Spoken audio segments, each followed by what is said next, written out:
और भाइयों, लेकिन सामने विपक्ष नहीं है, लोग वोट दे रहे, वोट डाले कहां? सामने तो पप्पू गप्पू, कोई भारत जोड़ो यात्रा, कोई कहीं लगा हुआ है, किसके कैसे फोटो वायरल हो रहे हैं, बताओ क्या वो फोटो मैंने खींचे? कह रहे हनुमान जी ने ऐसे बोल दिया। अरे मैंने तो बोला ही है, उसने तो फोटो ही खींचा लिया। देखो किस किस तरह की गलत हरकतें चल रही देश के अंदर। कौन जिम्मेदारी लेगा? इस संस्कृति को कौन बचाएगा? कौन सामाजिक ढांचे को बचाएगा? और कौन जवान किसान सर्व समाज को लेकर आगे बढ़ेगा? मैं विश्वास दिलाता हूं, ये सीट मुझे जिताओ।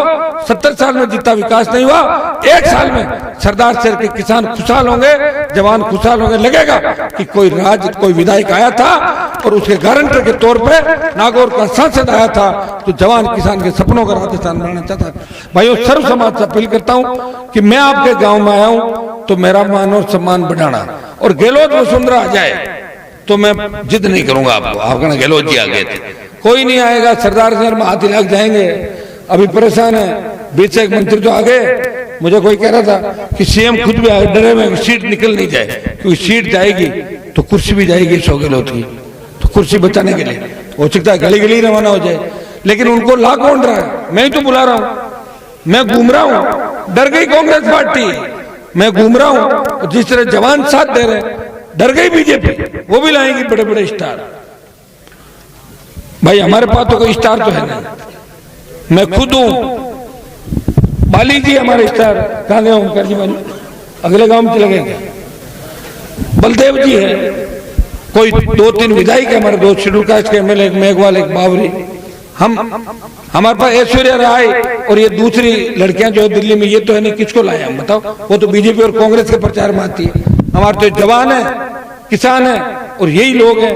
आप हम पे भरोसा करो, आपका भरोसा नहीं टूटेगा।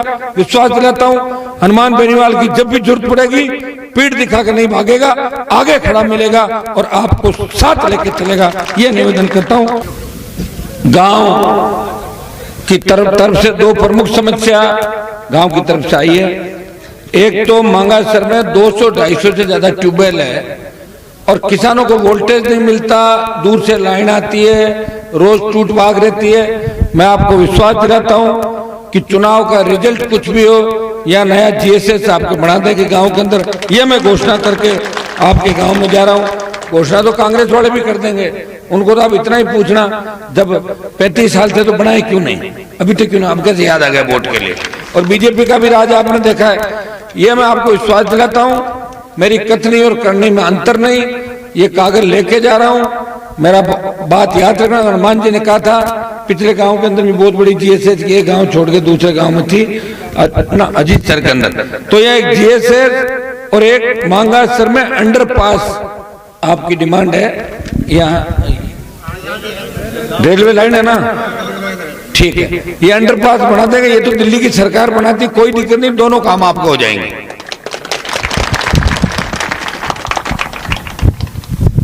आप रोज या 10 दिन से मेरे विचार सुन रहे हो, सोशल मीडिया पे देख रहे हो। ये मेरे मन की पीड़ा है जो मैं आपको बताता हूं। मैं भी चाहता तो सत्ता में शामिल हो जाता। 2003 में सत्ता मेरे दरवाजे पे खड़ी थी, मैंने वसुंधरा से झगड़ा किया, सत्ता को ठोकर मारी। 3, 8, 13, 18 और 19 में 2 बार मोदी के साथ जब गठबंधन में एमपी बना, देश का किसान तकलीफ में था, सड़कों पे था, कोई नहीं सुन रहा था किसानों की। 1000 से ज्यादा किसानों ने शहादत दे दी, मोदी टच से मच नहीं हुए। देश के किसान नेताओं ने कहा, हनुमान जी आप एनडीए छोड़ दो, आप किसान के बेटे हो। भाइयों, मोदी की सत्ता छोड़ के सड़क पर 70 दिन अगर कोई बैठा, वो नागौर का सांसद था जिसने सत्ता का सुख छोड़ा। जब सेना को ठेके पे दे दिया, एमपी तो बहुत सारे हैं जवान, किसान की बात करने वाले अलग अलग पार्टियों के अंदर, लेकिन झंडे के साथ इस अग्निपथ के खिलाफ कोई मैदान के अंदर उतरा और पहले ही दिन से नौजवानों को यह भी संदेश दिया, हमें आगजनी नहीं करनी है, ट्रेनें नहीं जलानी है, घर नहीं फूकने किसी के, सरकारी गाड़ियों को आग नहीं लगानी है, हमें लोकतांत्रिक तरीके से आंदोलन करना। और भाइयों, 2 लाख जवानों की जोधपुर में रैली करके मोदी को चेतावनी दी, प्रधानमंत्री जी। जिस तरह किसानों ने आपको झुकाया था कि किसान के बेटे दिल्ली की ओर आ रहे हैं, और आपको अग्निपथ वापस लेना ही पड़ेगा। ये हनुमान बेनीवाल ने चुनौती दी और लोकसभा के अंदर मामला उठाया। लोकसभा के अंदर राजस्थान को विशेष राज्य का दर्जा मिले। अगर राजस्थान को विशेष राज्य का दर्जा मिल जाए तो आपकी सारी समस्याओं का समाधान हो सकता है। हर योजना बजट के अभाव के अंदर अधूरी है और विशेष राज्य का दर्जा मिलने का मतलब है कि केंद्र सारा बजट देता है। दुर्भाग्य से कोई पैरवी नहीं करता। क्यों करेंगे? चॉइस तो बीजेपी के है, वो तो बोल भी नहीं सकते, वो तो इशारा समझते हैं। बोल दे तो टिकट कट जाएगी और टिकट कट जाएगी तो घर वाले भी नहीं पूछेंगे, 5000 वोट लेंगे निर्दलीय तो कैसे करेंगे वो लोग? वो सत्ता के चिपके में एक व्यक्ति है जो ये परवाह नहीं करता। टिकट कटे किसी की जरूरत नहीं, टिकट अपनी खुद की आप के हिसाब से पार्टी बना दी।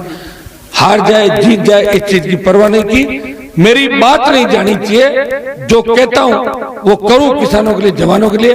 आपके बीच रहा, आपका विश्वास जीता और मैं भरोसा दिलाता हूं कि जितने भी दिल्ली के अंदर राजस्थान की लंबित परियोजना, चाहे विशेष राज्य का दर्जा हो, हमारे जल समझौते जो है हरियाणा पंजाब हमारे हिस्से का पानी नहीं दे रहा राजस्थान को, अगर हरियाणा अपने हिस्से का पानी दे दे, सरदार से तारानगर के प्रत्येक खेत के अंदर सिंचाई का पानी आ सकता है। और मैं भरोसा दिलाता हूं, अब मैं सरदार शेर का उतना ही ध्यान रखूंगा जितना खींवसर विधानसभा क्षेत्र का रखता हूं। यह मैं विश्वास आपको दिलाता हूं।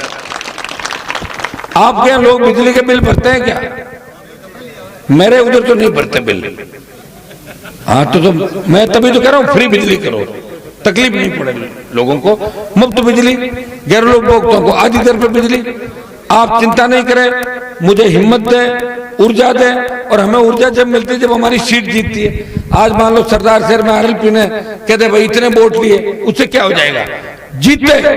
अगर कांग्रेस जीतेगी तो जो राजस्थान में हालात बने, बहन बेटियां सुरक्षित नहीं, सारे पेपर आउट हो रहे, अपराध, भ्रष्टाचार, जातिवाद, जो लूट खसोट चल रही है, कांग्रेस के जीतने का मतलब है कि उस लूट खसोट पे आपने मोहर लगा दी।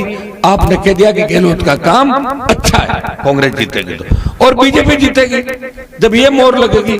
4 साल में बीजेपी आई नहीं संभालना आपको। कोई सड़क पे आंदोलन नहीं किया, कभी सड़क पे लड़े नहीं। और जब गहलोत की सरकार गिर रही थी तो 10 बीजेपी के एमएलए गहलोत की गोदी में जाके बैठ गए थे। राज्यसभा चुनाव के अंदर भी तीनों ने क्रॉस वोटिंग करी थी। ये भारतीय जनता पार्टी जिसका शासन था यहाँ पे, सरदार शहर के गांव-गांव कितना कीचड़ है पिछले गांवों के अंदर मैंने देखा।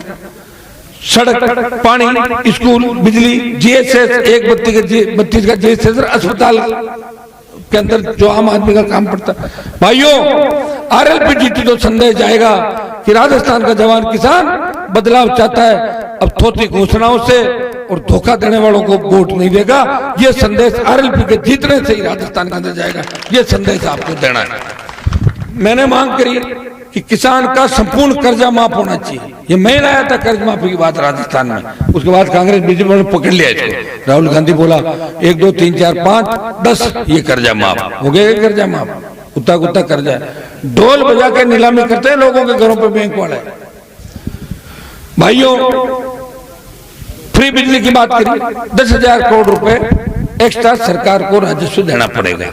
और दारू से सरकार कमाती है 30,000 करोड़ रुपए दारू से सरकार को रेवेन्यू मिलता है। तो 30,000 में 10 किसानों को कम कर दो। तुम दारू बेचना तो रोकोगे नहीं सरकार, तो भाई 10,000 करोड़ में हमारा किसान खुशहाल हो जाएगा। टोल मुक्त, रोड टैक्स देते हैं गाड़ी खरीदते हैं जब।